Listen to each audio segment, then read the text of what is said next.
गणेशाय नमः। नारद उवाच प्रणम्य शिरसा देवं गौरीपुत्रं विनायकम्। भक्तावासं स्मरेन् नित्यं आयुः कामार्थसिद्धये। प्रणम्य शिरसा देवं गौरीपुत्रं विनायकम्। भक्तावासं स्मरेन् नित्यम् आयुः कामार्थसिद्धये।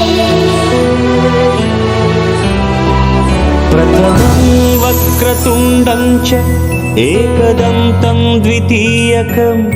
तृतीयं कृष्णपिङ्गाक्षं गजवक्त्रं चतुर्थकं। लम्बोदरं पञ्चमं च षष्ठं विकटमेव च। सप्तमं विघ्नराजेन्द्रं धूम्रवर्णं तथाष्टमम्।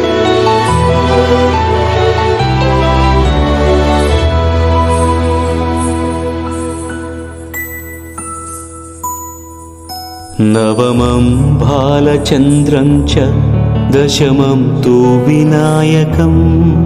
एकादशं गणपतिं द्वादशं तु गजाननम्।